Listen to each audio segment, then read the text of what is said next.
मित्रों नमस्कार।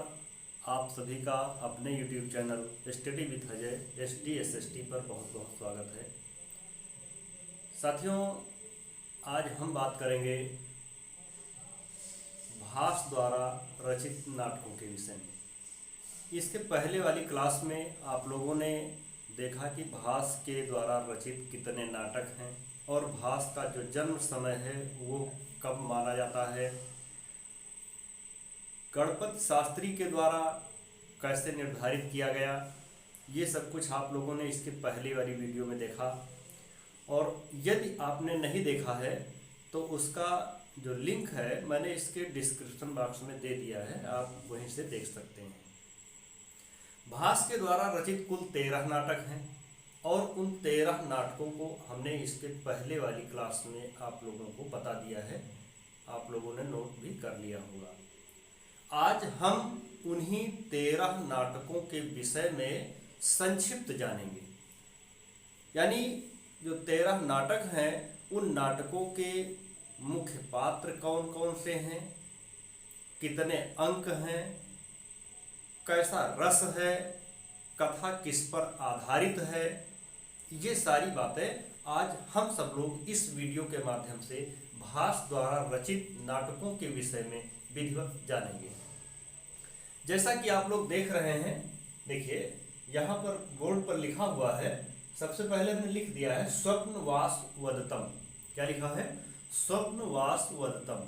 यानी जो स्वप्नवास वदतम है इसमें किसकी कहानी वर्णित है और कितने अंक हैं, ये बात हमको ध्यान देना है, देखना है, क्योंकि परीक्षा में अक्सर ये पूछा जाता है कि इस नाटक में कितने अंक हैं और यह कथा किस पर आधारित है।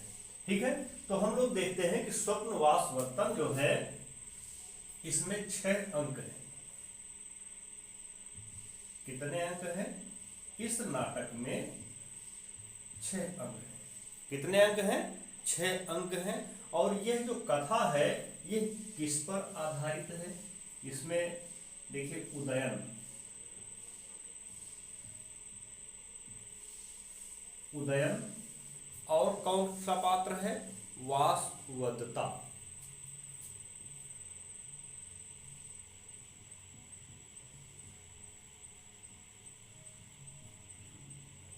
उदयन और वासवदत्ता की प्रेम कथा, प्रेम विवाह पर आधारित ये जो नाटक है स्वप्नवासवदत्तम, ये स्वप्नवासवदत्तम, इसमें इस नाटक में 6 अंक हैं और इसमें उदयन और वासवदत्ता की प्रेम कथा वर्णित है। और ये जो है ये भास का सबसे प्रसिद्ध नाटक है। ये जो है कैसा नाटक है? ये भास का सबसे प्रसिद्ध नाटक है स्वप्नवासवदत्तम। कितने अंक हैं? 6 अंक हैं। उदयन और वासवदत्ता 2 मुख्य पात्र हैं, या हम ऐसे भी कह सकते हैं कि नायक और नायिका हैं। ठीक है, और ये जो है यह प्रेम कथा है, प्रेम विवाह पर आधारित ये नाटक है। ठीक, किस पर आधारित है? प्रेम विवाह पर आधारित नाटक है। आगे देखते हैं जो लिखा है प्रतिज्ञा यौगंध नारायण। क्या लिखा है? प्रतिज्ञा यौगंध नारायण। तो इस नाटक में कितने अंक हैं?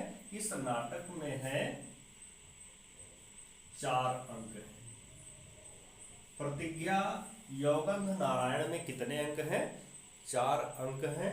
और इसके जो नायक नायिका हैं वो यही हैं, उदयन। कौन है? उदयन और वासवदत्ता।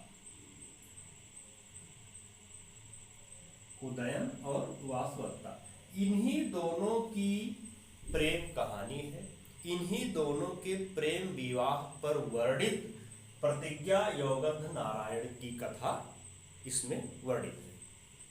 अब बात आती है कि जब ये दोनों नायक और नायिका हो गए, प्रेम विवाह हो गया, तो सब लोग जानते हैं कि जब किसी से प्रेम हो जाता है तो लोग सब कुछ भूल जाते हैं। वही बात यहाँ पर भी हुई। जैसे सब लोगों ने देखा था बिहारी लाल के द्वारा जो रचित सतसई है उसमें राजा जयसिंह को सचेत किया गया अपने राज्य का कार्यभार देखने के लिए। उसी तरीके से यहाँ पर जो उदयन है, इन्होंने क्या किया, जब वासवदत्ता के प्रेम में खो गए, इन्होंने अपने राज्य का कार्यभार देखना बंद कर दिया। तो यहाँ पर इनका जो मंत्री था, उदयन का मंत्री कौन था, यौगंध नारायण। ये यौगंध नारायण जो है, यह उदयन का मंत्री था और इसने क्या किया, इसने प्रतिज्ञा की, इसने क्या किया, इसने प्रतिज्ञा की कि मैं अपने राजा को फिर से अपने राज्य के कार्यभार के लिए बुला लाऊंगा। तो वही इसने किया, इसने अपने राजा को फिर से राज्य की ओर मोड़ दिया। ठीक है, क्योंकि ये प्रेम में इतना खो गए थे। आगे देखते हैं, अगला नाटक है पंचरात्र। अगला नाटक कौन सा है, पंचरात्र है। और इसमें कितने अंक हैं, इसमें है 3 अंक। इस नाटक में कितने अंक हैं,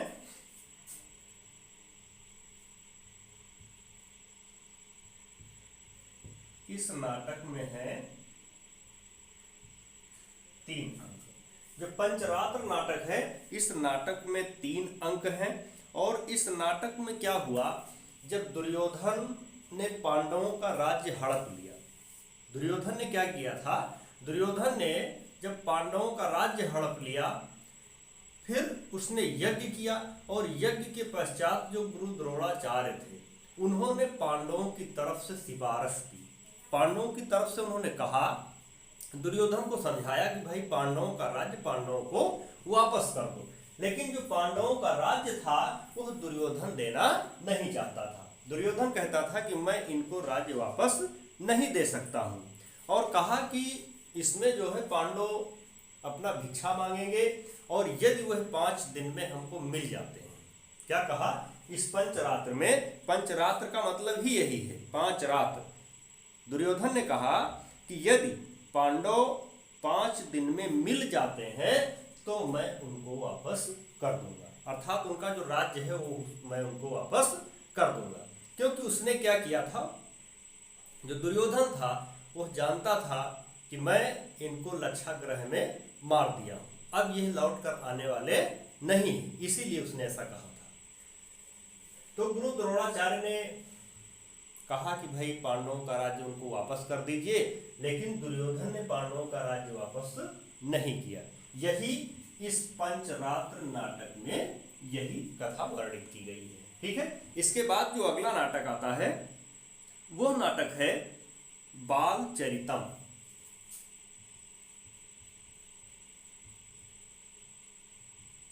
अगला नाटक है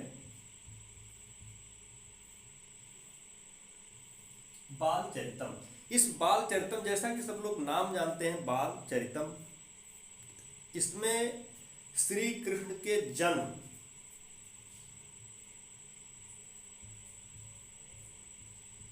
इस नाटक में श्री कृष्ण के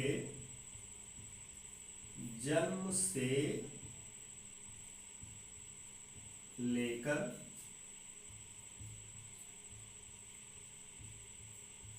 मथुरा गमन, कहां से, श्री कृष्ण के जन्म से लेकर और मथुरा गमन तक की कथा वर्णित है। और इसमें कितने अंक हैं, इसमें है 5 अंक। इस नाटक में कितने अंक हैं, 5 अंक हैं। जो बाल चरितम नाटक है, इस नाटक में 5 अंक हैं।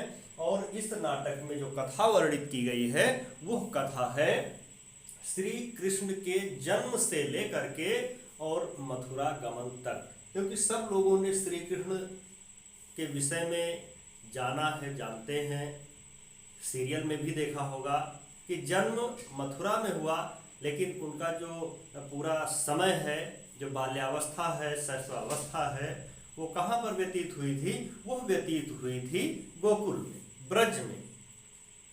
और ब्रज से जब वो ब्रज में बड़े हो गए तो वहां से लौट करके जब मथुरा आए तो यहाँ मथुरा आने तक की कथा जो है वो बाल चरितम में वर्णित है। ठीक है, यह भी एक महत्वपूर्ण नाटक है। अगला नाटक है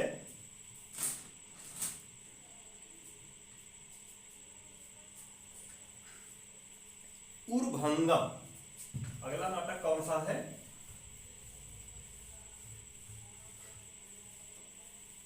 पूर्वभंगम।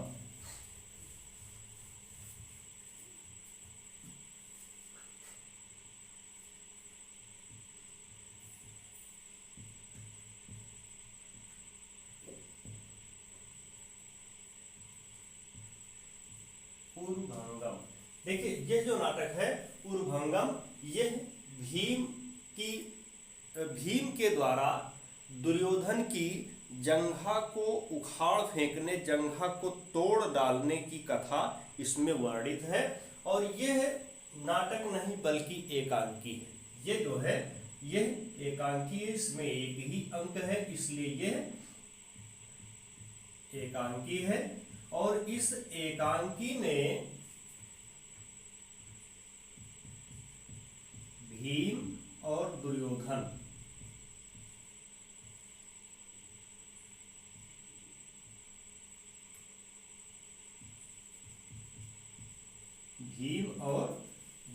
की कथा जो है इसमें वर्णित है। ठीक है, तो इस प्रकार से इसको अगर हम देखें तो एक प्रकार से एकांकी है, और इस एकांकी में भीम के द्वारा ये प्रतिज्ञा की जाती है कि मैं जब तक दुर्योधन की जंघा को भंग नहीं कर दूंगा, उसको तोड़ नहीं दूंगा, तब तक मुझे चैन नहीं आएगा। क्योंकि यह प्रतिज्ञा, यह कसम उन्होंने उस द्यूत क्रीड़ा के समय ही प्रतिज्ञा ठान ली थी।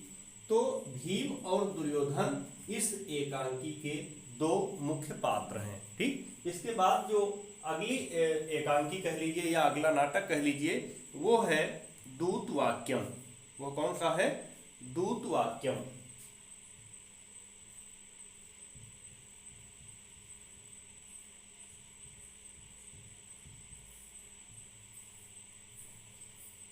दूतवाक्यम, जैसा कि सब लोग नाम सुन रहे हैं, दूतवाक्यम का मतलब है दूत। दूत जब किसी को कोई संदेश, कोई सूचना लेकर के भेजा जाता है तो उसको दूत बोलते हैं। ठीक है, तो दूत वाक्यम यानी दूत के क्या वाक्य हैं, कैसे भेजा गया।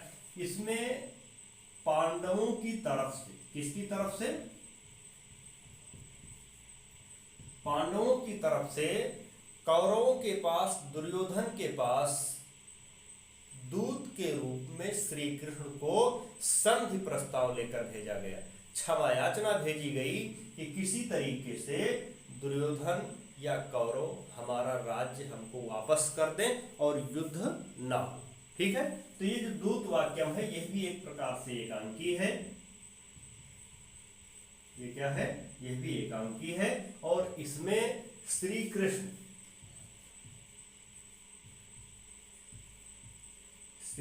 जो हैं वो क्या बनकर जाते हैं?